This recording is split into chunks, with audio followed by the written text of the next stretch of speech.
laughed at him for being old, but in seconds, silence fell, because history had just walked into their gym. The black belts thought it would be funny to test the quiet old man who sat at the edge of the mat. "Hey, sir, want to show us a move?" one of them joked, drawing laughter from the group. His name was Thomas Hale, 62 years old, dressed in plain slacks and a worn jacket. Most thought he was just another retired worker killing time. But the way he rose from his chair, the stillness in his eyes, carried a weight no one in that gym could recognize. What followed that night would leave them silent and change them forever. Just a quick little pause before I forget. If you like this kind of stories of overcoming adversity and justice, please leave a like and let us know in the comments where you're watching from. And if you're new here, consider subscribing to our channel so you don't miss tomorrow's special video. I guarantee you won't want to miss it. Now let's jump back in. A man no one noticed was about to remind them all what silence can hold. The martial arts school in Cedar Falls was full that Saturday morning. Parents sat on folding chairs along the wall, watching their children train. At the far end of the mat, a group of young black belts had gathered, laughing between drills. Their voices carried. By the entrance, an older man leaned quietly against the wall. His name was Thomas Hale, 61 years old. Gray hair close-cropped, his frame lean but not frail. He wore a plain flannel shirt tucked into faded jeans, boots scuffed from years of use. To most, he looked like any tired grandfather waiting for a ride home. "Hey, old-timer," one of the younger men called, grinning as he gestured. His name was Ryan Briggs, 23, black belt tied too tight, uniform crisp and spotless. "You here to sign up? Or just watching the kids?" His friends chuckled. Thomas didn't answer. He only gave a polite nod, folding his hands in front of him. "Careful," another joked. "He might be here to show us how it was done back in the war." Laughter followed, careless, sharp. The parents in the chairs smiled nervously, not wanting to get involved. Thomas shifted slightly, eyes calm. He didn't smile, didn't frown. Just quiet stillness. Ryan smirked. "Tell you what, why don't you come out here? Show us a move or two. We could use the entertainment." His friends laughed louder, clapping each other on the back. The air in the room changed, but only slightly. Some of the older parents looked away, embarrassed by the mockery. A few teenagers nudged each other, waiting to see what would happen. Thomas's left hand brushed the edge of his sleeve. There, just beneath the cuff, was a faded scar. Long, straight, pale against weathered skin. He adjusted the cuff, covering it again. He spoke at last, voice low, steady. "No need for that. Nothing more." Ryan spread his arms wide. "Come on, sir. Just a little fun. We'll go easy on you." The last words carried a sting. Thomas looked at the mat. Then he looked at Ryan. His eyes lingered just a moment too long. The laughter thinned, though no one could have said why. And then he lowered his gaze again, silent as stone. The students returned to their drills, but their glances kept slipping back toward the old man at the wall. Something in his stillness unsettled them. The moment had passed, or so they thought. Thomas shifted his weight just slightly, one boot heel clicking against the floor. It was a small sound, but it carried, sharp in the quiet hall. The black belts glanced at each other, uneasy now. They hadn't expected silence to feel heavier than words. And Thomas remained against the wall, eyes lowered, but not in submission. Not in the least. The next drill ended, and the younger black belts gathered near the center of the mat. Their chatter grew louder, deliberate, as though to draw the old man back into their game. Ryan wiped his forehead with his sleeve, grinning at his friends. "He's tough, though." Didn't even flinch. "You sure you're not secretly training somewhere, sir?" His voice dripped with mock respect. Thomas met his eyes for a brief second, then looked away again. His silence carried more weight than the insult. He clasped his hands loosely behind his back, shoulders straight but unforced. The gym's head instructor, Master Alvarez, was adjusting a child's belt near the edge of the mat. He didn't interfere, though his gaze flicked once toward Thomas, then back to his work. He had seen men like this before, men who said little, but carried something invisible. "Seriously," Ryan continued, pacing in front of the crowd now. "Let's put it to the test. One round. I'll even promise not to break a hip." His friends roared with laughter. Parents shifted uneasily. One mother, seated in the corner, whispered to her husband, "That's not right." He shook his head quietly, urging her not to get involved. Thomas inhaled slowly, steady as a tide rolling in. He let it out, his expression calm. His eyes traveled across the mat, then down to the floor before him. No one noticed how balanced his stance was, how his weight shifted with quiet precision, how his hands, though still, were always ready. Ryan pressed again. "What do you say, sir? Don't tell me you're afraid." He smiled, but the smile looked thinner now. Forced. Thomas finally raised his head. His eyes, pale gray and steady, met Ryan's. The room went quiet for the briefest moment. Then, with the faintest tilt of his chin, Thomas looked away once more.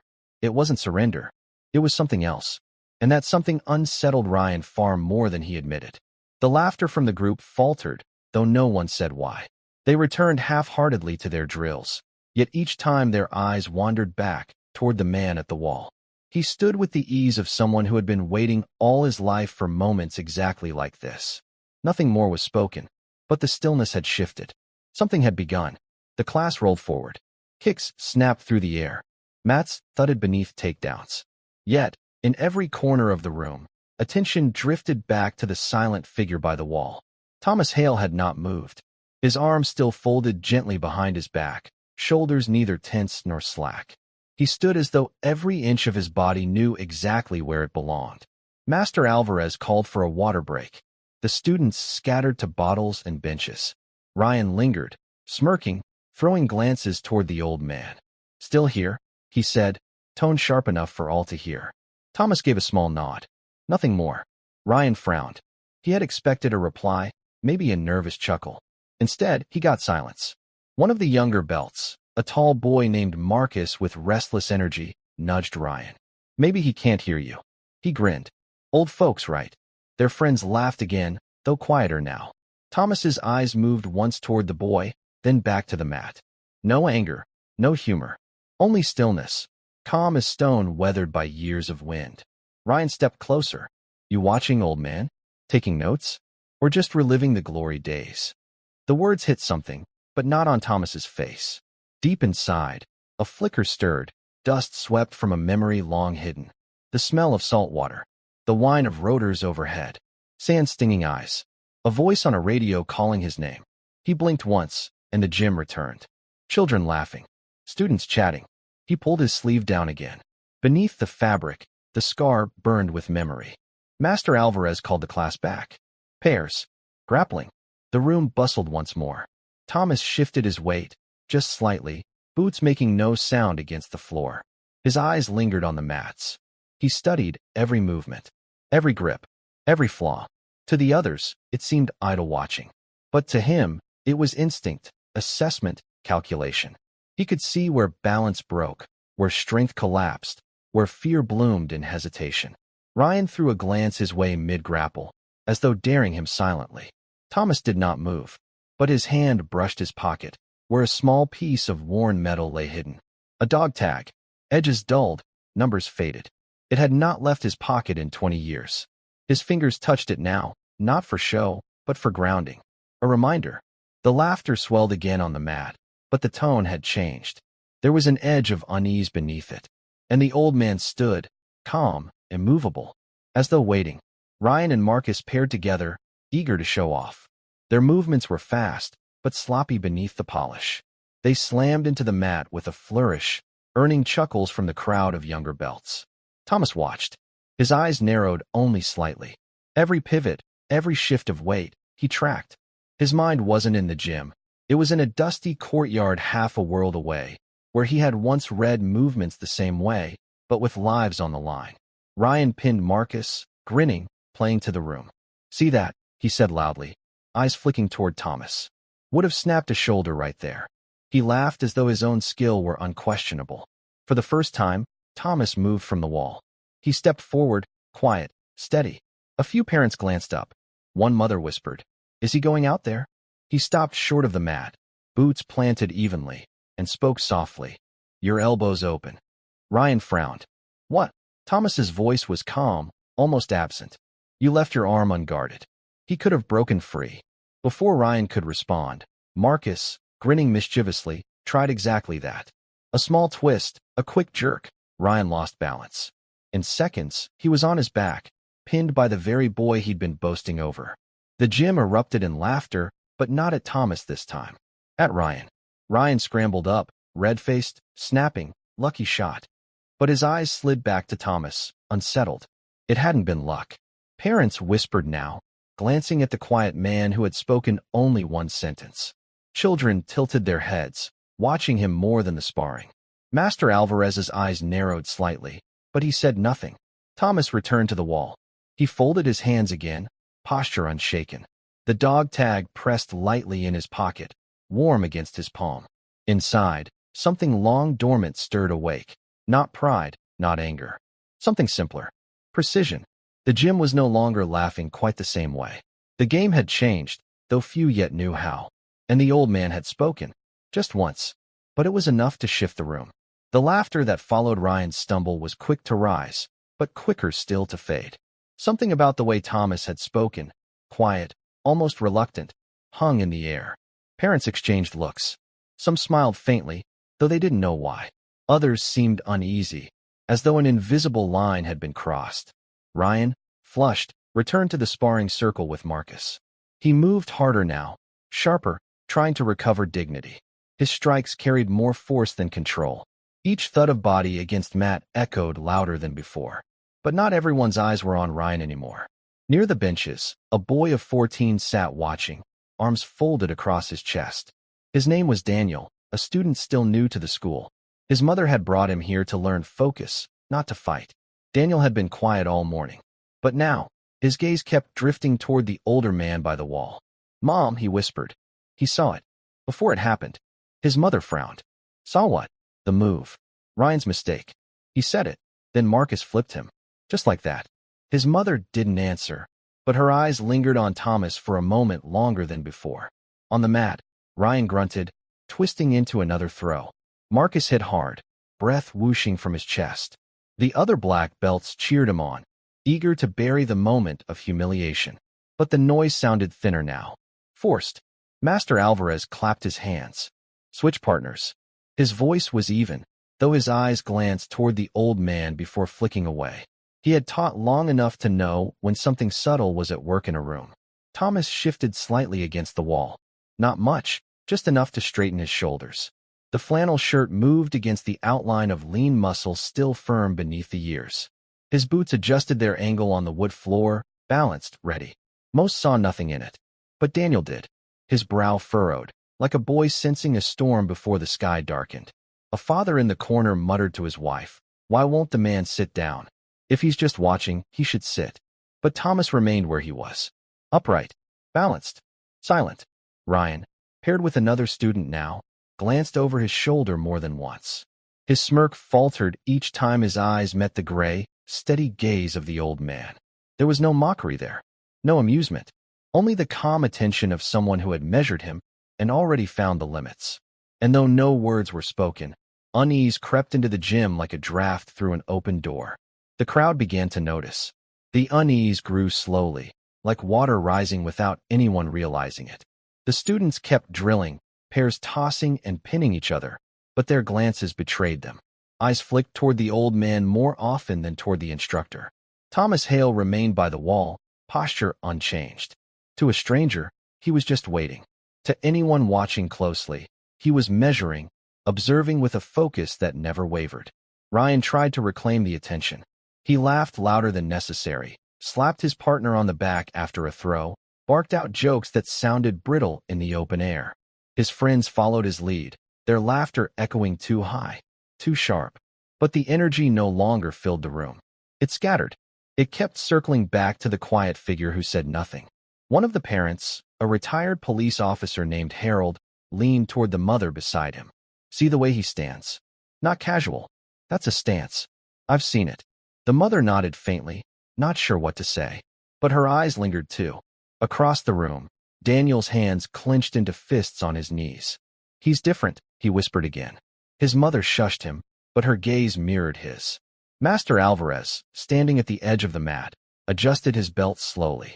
His expression betrayed nothing, but his eyes betrayed curiosity. He had taught for 30 years. He knew what casual observers looked like. He also knew what watchfulness looked like. And Thomas Hale wasn't merely watching. He was reading. The drills moved to counterattacks. Students threw each other harder now, the mat thumping with bodies. Ryan, aggressive as ever, tried to force a show. He looked toward Thomas after each throw, as though daring him silently. But Thomas never reacted. Not with approval, not with judgment, only stillness. His right hand brushed his sleeve again, as though adjusting it. Beneath the fabric, the scar tugged faintly.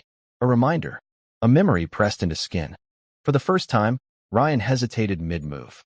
A fraction of a second, just enough for his partner to slip out and reverse the hold. Ryan slammed down on the mat with a grunt. The students laughed, but not as before. This time, the laughter carried relief. A breaking of tension none of them could name. Ryan sat up, breathing harder, his face darkening. His eyes locked on the old man. And Thomas finally raised his head. The gym grew quieter, almost without anyone realizing. Something had shifted again, and the silence in the room was no longer casual. It was waiting. The gym bustled, but beneath it ran a hush no one admitted aloud. Each sound seemed sharper now. The squeak of bare feet on the mat, the smack of palms slapping down to break a fall, the distant hum of the heater. Yet none of it could cover the weight of the old man's presence. Thomas Hale shifted his boots slightly, just enough to ease pressure on his knees. His gaze swept across the floor again, calm, deliberate. He was not watching sport. He was cataloging, calculating. Ryan forced another throw, grunting as he slammed his partner down. He looked at Thomas again, jaw tight, eyes narrowed. It wasn't amusement anymore. It was challenge, raw and restless. Parents whispered. He hasn't said a word since that correction, one muttered. And yet, it feels like he's in charge of the room. The retired officer, Harold, leaned back in his chair. I've seen men like him. He murmured, more to himself than anyone else. Carried themselves that way. You don't learn it here.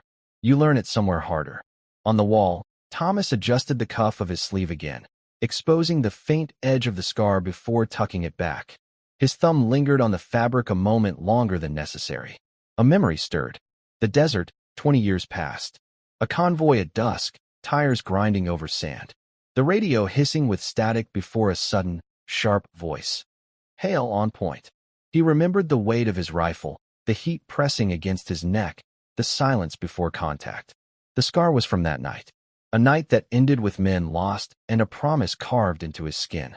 He blinked, pulling himself back to the gym. To the children, the drills, the laughter that had already thinned. He reached into his pocket, fingers brushing the worn dog tag again. Cold, heavy, grounding. Ryan caught the motion. His smirk returned, thin, bitter. What's that you keep fiddling with, old man? Nervous tick. He said it loud enough for all to hear. His friends laughed, but their laughter rang hollow. Thomas didn't answer. He didn't even look at Ryan. He simply tucked his hand away again, shoulders square, gaze calm. But Daniel, the boy on the bench, leaned forward. He had seen the glint of metal. He had seen the way Thomas's hand touched it.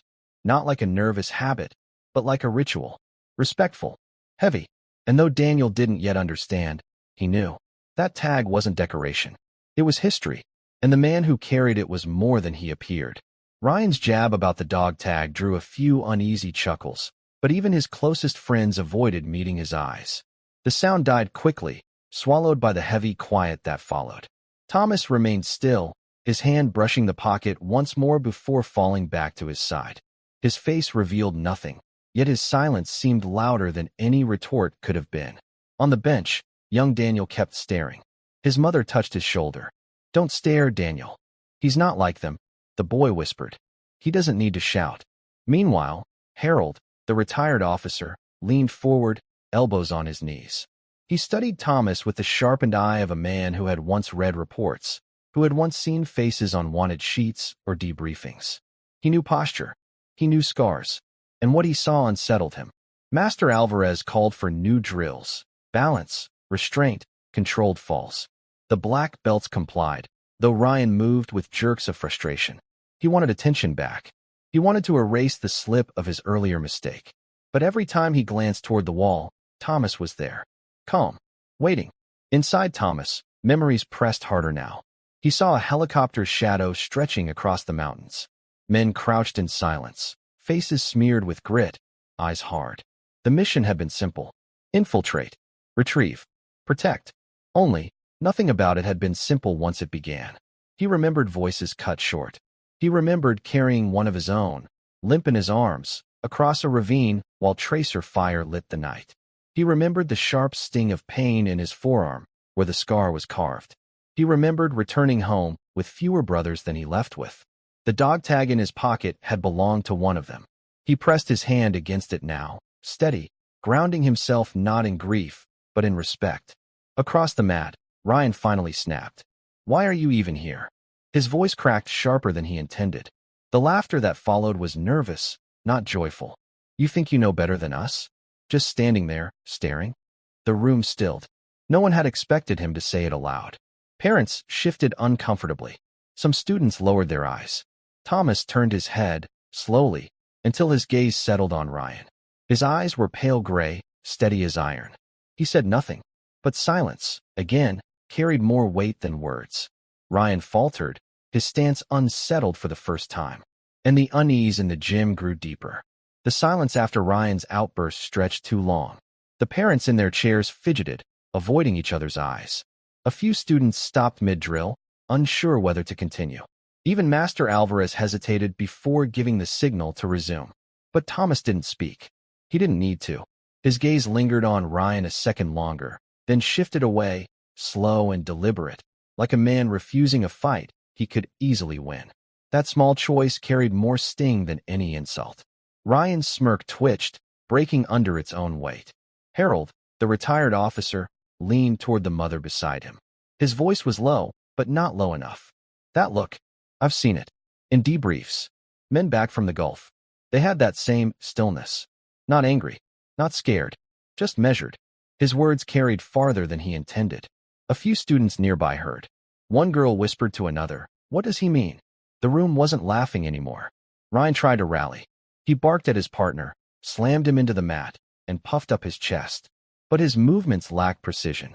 Each slam looked like effort covering unease. And then, when he glanced back, Thomas was still watching. Not gloating, not mocking. Watching. Ryan felt the heat crawl up his neck. At the bench, Daniel tilted his head. "Mom." He doesn't even move, but Ryan keeps losing control. His mother hushed him again, though her own eyes stayed fixed on the old man. Thomas adjusted his sleeve once more. The scar caught the light briefly. Long, pale, and deliberate. A line cut into flesh by more than accident. Marcus noticed. His smile faded. "Ryan," he whispered, nudging his friend, "look." Ryan glanced and caught the glimpse too. The laughter died in his throat. He swallowed, staring at the faint mark before it disappeared under the cuff again. A scar like that wasn't from clumsy work in a kitchen. It told of something sharper, colder, harder, something earned. For the first time, Ryan didn't know what to say. Thomas, silent, pressed his palm to his pocket. The dog tag there pressed back, a weight both painful and steady. He drew no attention to it. Yet those who noticed the gesture, the boy Daniel, the officer Harold, felt something shift in their chest. This was no ordinary man. And though the room did not yet know his name, suspicion had begun to bloom. The air in the gym had thinned, as though everyone was breathing more carefully now. Laughter was gone. What replaced it was curiosity, uneasy and sharp. Master Alvarez clapped his hands again, calling for a change in drill. Reaction training.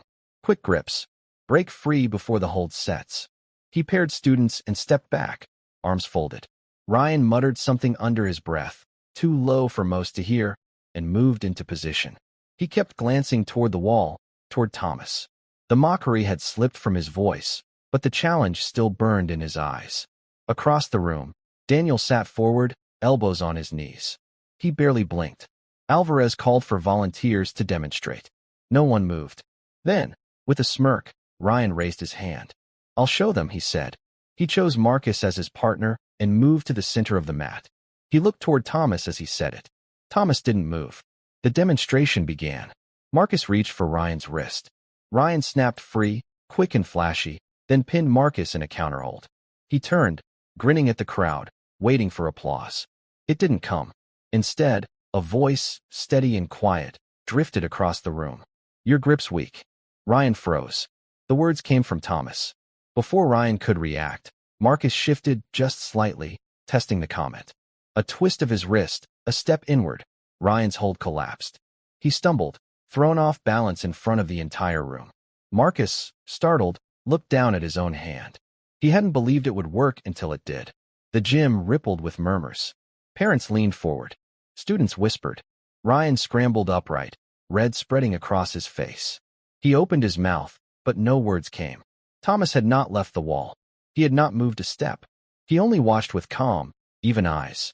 Without touching a soul, without stepping onto the mat, the old man had dismantled Ryan's showmanship with a single sentence, and precision truer than years of training.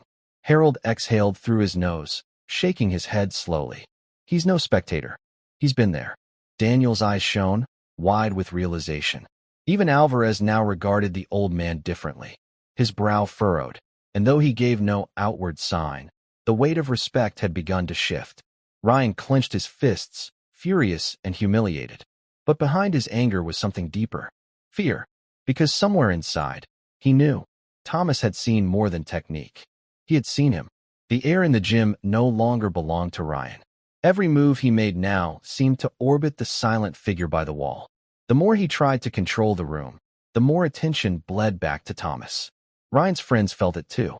Marcus rubbed his wrist absent-mindedly, still shaken that one quiet remark had undone Ryan's grip. Another black belt, a stocky young man named Eric, leaned close to Ryan. Don't let him get to you. He's just lucky. But his voice lacked conviction. Ryan stood straighter, jaw tight. His pride had been cut twice in front of everyone. He couldn't let it stand. He turned sharply toward Thomas. Enough games. If you've got something to prove, step out here. Gasps spread through the room. Parents glanced at each other. A few shook their heads. Children fell silent. Thomas didn't move. Not yet. Ryan's eyes narrowed. What's the matter? Afraid. His tone was louder now, straining for dominance. You keep staring, correcting, acting like you know better. Come show us. Master Alvarez raised a hand. Ryan. But Ryan cut him off. With respect, Master, this man thinks he can lecture us. If he wants to speak, let him demonstrate. The words stung with challenge, but also with desperation. Ryan needed this. He needed to reclaim his ground.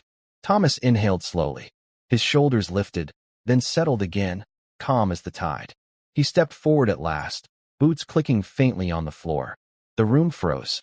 Even the heating vent's hum seemed to fade. Thomas's gaze swept the mat, then rested on Ryan. His voice came quiet but firm. One round. No more. Ryan smirked, trying to cover his unease. Fine by me. Thomas added. When it's done, you'll apologize. The words were not threat, not anger. They were promise. A ripple of murmurs moved through the room. Parents leaned forward, some shaking their heads, others whispering. Daniel gripped his knees so tightly his knuckles whitened. Harold exhaled, muttering low, "This boy doesn't know what he's asked for." Master Alvarez watched Thomas step closer to the mat. He did not stop him, not because he approved, but because he saw the inevitability. Some moments could not be contained. Ryan bowed with exaggerated flourish, mocking. Thomas inclined his head slightly, without theater, without performance. And just like that, the agreement was set. The quiet man had accepted the challenge. The mats groaned beneath Ryan's bare feet as he circled, chest puffed, fists loose but cocky. He was 23, strong, fast, brimming with the easy arrogance of youth. To him, this was spectacle, a chance to humiliate the stranger in front of everyone. Thomas Hale stepped onto the mat. His boots made no sound when he crossed the edge and slipped them off. He moved carefully, deliberately, as though measuring the distance of each step. His plain socks, worn thin, looked out of place against the crisp white uniforms of the others. But there was nothing out of place in the way he stood. Balanced. Centered. Ryan chuckled, shaking out his arms. All right, old man. Don't worry, I'll go easy. His friends laughed, too loud, trying to chase away their unease. Thomas didn't answer. He only placed his feet shoulder-width apart, knees soft, shoulders relaxed. His arms hung loosely at his sides, palms open, fingers steady. Not a stance taught here. Not a stance anyone recognized. Eric muttered from the sidelines. What's he doing? That's not guard. But Harold leaned forward, eyes sharp. He knew. He's already set. Ryan lunged forward, testing. A quick feint, a sudden reach for the wrist. But before his fingers could touch skin, Thomas shifted. No force, no struggle, just a precise turn of the body, a slide of the foot. Ryan's hand caught nothing but air. The crowd inhaled as one. Thomas hadn't struck him. hadn't even raised a hand. He simply wasn't where Ryan expected him to be. Ryan froze for half a second, then forced a laugh. Slippery. He reset, trying to mask the sting of failure. Thomas's face remained calm, unreadable. His pale eyes never blinked, never broke contact. Master Alvarez's brow furrowed, his arms folding tighter across his chest. He recognized the movement. Not martial arts for show. Not sport. That was something else. Older, colder. A language of survival. Ryan circled again, the grin on his face thinner now. His chest rose and fell faster. He hadn't been touched, hadn't been thrown, but the balance of the room had shifted. The parents sat forward, silent. The students no longer whispered. Even the smallest children stilled, sensing something they couldn't name. Thomas adjusted his shoulders once more, the faintest roll, the kind a soldier makes when the weight of a pack digs in. He said nothing, but the room now belonged to him, and the tension had risen to its peak. The gym fell into a strange silence. Not complete, but heavy. Even the sound of feet shifting on the mat seemed sharper, louder, cutting through the air. Ryan tried to keep his swagger. He bounced on the balls of his feet, rolling his shoulders, jaw set in a grin that no longer touched his eyes. His bravado was slipping, thread by thread. Thomas Hale stood motionless. No bounce, no wasted energy. His arms still loose at his sides. He looked as if he were waiting, not fighting. Waiting for something inevitable. Ryan lunged again, this time faster, sharper. A sudden jab toward Thomas's chest. Thomas turned a fraction, weight shifting from heel to toe, and Ryan's strike cut empty space. The crowd gasped. Thomas had moved so little, yet Ryan's attack seemed to dissolve against him. Not blocked, not parried, simply gone. Master Alvarez's lips pressed tight. He recognized the truth. Precision born from repetition, thousands of hours, not in gyms, but in places where mistakes cost lives. Ryan reset, more frustrated now. He barked out a laugh, too loud. Not bad. Not bad for your age. His voice cracked on the last word, betraying nerves. Thomas's expression didn't change. His gaze, calm and level, pressed heavier on Ryan than any blow could have. On the sidelines, Daniel gripped his mother's arm. Did you see that? He didn't even touch him. His mother hushed him, but she leaned forward too, eyes wide. Harold muttered, almost reverent, that's training. Real training. You can't fake that. Ryan circled, sweat beading on his brow. He lunged again, feinting high, aiming low. Thomas shifted once more, body tilting with the grace of water slipping past stone. Ryan stumbled, his own force working against him, and only just caught himself before falling. The room grew even quieter. Thomas did not press forward. He did not strike. He only reset his stance, balanced, patient, as though time belonged to him. The silence stretched. Parents stopped breathing. Students froze mid-fidget. For the first time, Ryan felt the weight of it pressing down. This wasn't just an old man. This was someone who had been here before, in far harsher places, against far greater opponents. And every quiet second that passed made that truth louder. Thomas exhaled softly. The calm before the storm was complete. The gym held its breath. Every eye fixed on the two men in the center. Ryan wiped his palms against his uniform pants, pretending it was sweat. He circled wider this time, trying to draw Thomas into movement, into some kind of mistake. His grin wavered, returning in flashes, then fading again as he caught the steady gaze waiting for him. Thomas did not circle. He pivoted with each step Ryan took, quiet, efficient, always facing him. He never let the younger man out of his line of sight. His body moved like a compass needle, calm, precise, always pointing north. A bead of sweat rolled down Ryan's temple. He snorted, covering nerves with noise. You gonna move? Or just stand there like a statue? His tone was sharp, but underneath it lay something tighter. Fear, still buried, but rising. Thomas did not answer. His silence had become its own language. From the benches, parents leaned forward, no longer whispering. The children sat quiet, eyes wide, as though sensing a story they would tell later. Daniel's voice was barely audible, but it carried. He doesn't have to move. He already knows what's coming. Master Alvarez, arms folded, gave no outward sign, but his eyes stayed on Thomas. He saw what the others could not. The weight distribution in the feet, the economy of movement, the absolute absence of waste. He had seen fighters train for decades and never stand like that. Ryan lunged again, throwing a low kick this time, hoping to surprise. Thomas shifted, one step back, light, almost casual. The kick meant nothing. Ryan stumbled forward a half step, forced to catch his balance. Thomas's eyes never wavered. His breathing never quickened. And for the first time, Ryan hesitated before charging back in. The crowd felt it. That hesitation spread across the room like a ripple in still water. Parents exchanged glances. A student muttered, "Why doesn't he just finish it?" Another whispered back, "He doesn't need to." Thomas rolled his shoulders once. The motion was subtle, but it spoke volumes. Not fatigue, not tension, readiness. The gym had shifted entirely now. No one laughed. No one mocked. They were no longer watching a joke. They were watching something they did not yet understand. And in that silence, Ryan realized he wasn't fighting an old man. He was standing in front of something far older, far heavier. And he was out of his depth. The silence stretched until it seemed the walls themselves leaned in to listen.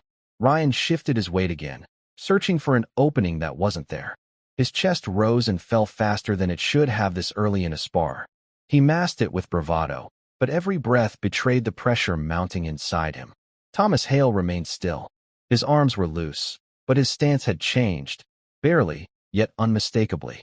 One foot angled, heel light, shoulders softened. It wasn't a karate stance. It wasn't judo. It wasn't anything the gym had drilled into these boys. It was something else. Something older, sharper. Master Alvarez's brows drew tight. He knew that stance. Not exactly, but close enough to sense the origin. Military, not civilian. Ryan lunged again, trying a feint into a sweeping strike. His movement was fast, rehearsed. Yet Thomas shifted a fraction, a pivot so quiet it looked accidental, until Ryan hit the mat, sprawled face first, with nothing but his own momentum to blame. The sound rang out sharp against the quiet room. Gasps rose. Children clutched at their knees. Parents straightened, stunned. Ryan scrambled up quickly, red-faced, brushing at his GI, as if he could wipe away the moment.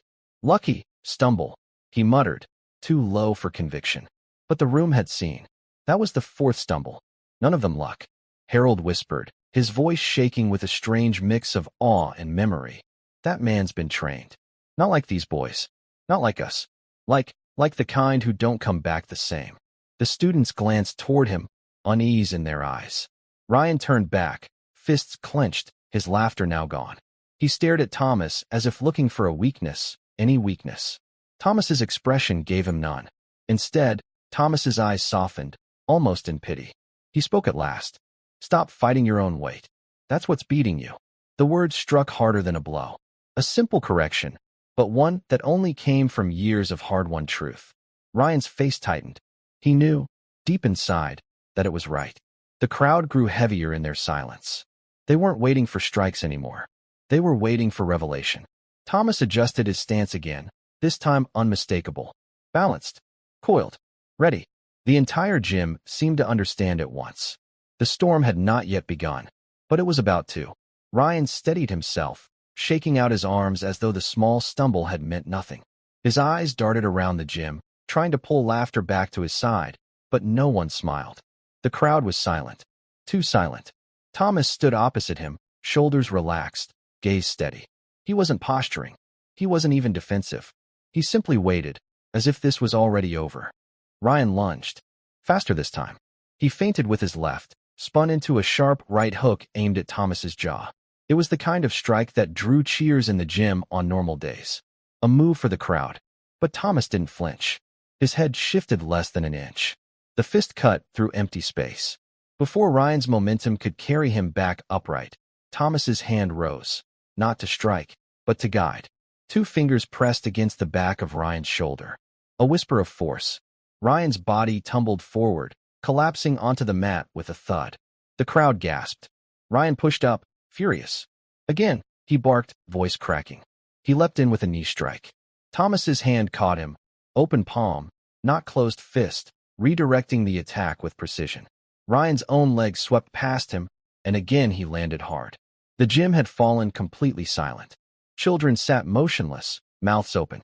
Parents gripped the benches. Even Master Alvarez leaned forward now, his eyes dark, searching, remembering. Ryan rose a third time, but his movements were different now, hesitant, unsteady. He rushed in one more time, desperation in every step. This time, Thomas didn't even move his feet. His torso shifted, subtle. His hand intercepted Ryan's wrist, bent it just so, and in the span of a breath Ryan was pinned, face down on the mat, his arm trapped beneath the quiet weight of experience. No strike, no show, just control. Complete, undeniable control. Ryan froze, chest heaving against the mat. He tried to wrench free, but it was useless. Thomas's grip was firm, unyielding, but not cruel. The gym remained in utter silence. The kind of silence that follows a truth too large to ignore. Thomas released him and stepped back. Ryan rose slowly, confusion and fear mixed across his face. He didn't look at the crowd anymore. He looked only at the man before him, and the room knew. This was no ordinary veteran. This was something else entirely. Ryan pushed himself up slowly, his breath ragged, his GI wrinkled and clinging to his skin with sweat. He stood unsteady, his shoulders heaving, and for the first time since the night began, he looked nothing like a champion. His hands trembled, not with exhaustion alone, but with something else, uncertainty. Thomas hadn't moved from his place. His boots were planted evenly on the mat, his body calm, shoulders loose. He breathed quietly, his gaze steady but not sharp, as if even this moment required no effort. He neither smiled nor gloated. His silence filled the room far louder than any celebration could have. The crowd whispered at first, their voices hushed, broken fragments of disbelief. Did you see how he moved? He didn't even touch him hard, just guided him. That wasn't dojo training. That was something else. The words scattered across the benches like small sparks, but no laughter followed. The children who had giggled earlier now sat stiff and still, their eyes wide. The parents leaned closer to one another, but their whispers faltered, unable to find proper names for what they had just witnessed. Harold's cane tapped softly on the wooden floor as he leaned forward, his face pale with recognition. His voice, low and uneven, carried farther than he meant. I've seen that before long ago. Men who moved like that didn't fight to win points. They moved to end danger. Quick, clean, without noise. His eyes fixed on Thomas, and his lips pressed into a line, as though memory itself weighed too heavy to share. Ryan, his face flushed red, tried again. His pride, wounded deeper than his body, wouldn't let him stop. He lunged, but slower this time, as though testing a current he no longer trusted. He reached for Thomas's shoulder, desperation flickering in his eyes. Thomas turned barely at all. A pivot, a fraction of movement. Ryan's arm slipped past empty space, and before he understood what had happened, Thomas's hand rested lightly on the back of his neck. Not pushing, not striking, just a touch. And Ryan froze. Completely. The moment stretched long. Everyone could see it. The way that single placement carried more power than a strike ever could. Ryan's knees bent without command, his shoulders sagging, his head lowering. He stepped back on his own, eyes wide. Chest hammering with fear, he tried desperately to hide. The gym was utterly silent. Even Master Alvarez, usually composed, leaned forward now, his jaw set tight. He spoke finally, his voice quiet but firm. That is not the movement of a student. He paused, eyes narrowing on Thomas. That is the movement of a man who carries something the rest of us will never know. Thomas lifted his gaze to meet Alvarez's. A look passed between them, solemn, heavy, filled with things neither would say aloud. He did not answer. He didn't need to. Ryan lowered his eyes, his pride crumbling. For the first time, he looked small, and the silence of the room deepened, not of confusion now, but of respect unspoken. Ryan stood frozen in place, his eyes locked on Thomas's hand that had rested on him only seconds ago. Though Thomas had already stepped back, the weight of that quiet touch lingered. His pride, his certainty, all of it seemed to collapse inward. The younger man's breath came shallow, his chest tight. He knew what everyone else was beginning to realize. This wasn't about strength or speed. It was about something deeper. The crowd leaned forward as one, holding their breath. Not a whisper now, not a shuffle of shoes against the floor. The only sound was Ryan's heavy breathing and the quiet rhythm of Thomas's controlled inhale, steady, calm, unbroken. Ryan's eyes flickered with anger one last time, though it was weaker now, desperation replacing arrogance. He clenched his fists and rushed again, throwing a wild strike toward Thomas's jaw. The crowd gasped. It was the kind of reckless swing born from humiliation, not discipline. Thomas moved. It wasn't flashy. It wasn't loud. His body shifted in a single smooth motion, almost like water running downhill. He stepped into the strike, not away, and with one precise movement, he redirected Ryan's arm, caught his balance, and guided him downward. The thud of Ryan's back hitting the mat was sharp, but not brutal, a sound that snapped through the gym like the crack of a gunshot. Then silence. Thomas did not press further. He didn't pin Ryan or strike him. He simply stood over him, composed, his presence filling the space more powerfully than any finishing blow ever could. His hands stayed loose at his sides. His breathing was calm. It was over, and everyone knew it. Ryan lay staring up at the ceiling, his eyes glassy with shock. He had no fight left. The certainty of defeat had reached him at last. A murmur rippled through the gym. It was different now, lower, reverent, heavy with the weight of recognition. People glanced at one another, searching for answers, but none spoke them aloud. They knew, instinctively, that they had just witnessed something far beyond sport. Master Alvarez rose from his chair, his hands pressed firmly on his knees as if steadying himself. His face, stern and unreadable for so long, now carried something else, respect, mixed with unease. "Enough," he said softly, but with finality. "It's finished." Thomas gave a single nod. No bow, no words.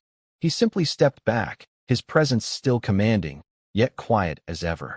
The silence in the room thickened. Everyone stared. Everyone understood. Something extraordinary had just happened. And Ryan, trembling, finally sat up, his arrogance stripped, his eyes wide with something new. Respect. For a long while, no one moved. The sound of Ryan's ragged breathing and the faint hum of the fluorescent lights above were all that filled the gym. Thomas remained where he was, standing tall but unassuming, his hands folded loosely in front of him. His calmness was almost unnerving, as though nothing significant had happened. Yet the air carried a weight that pressed down on everyone present.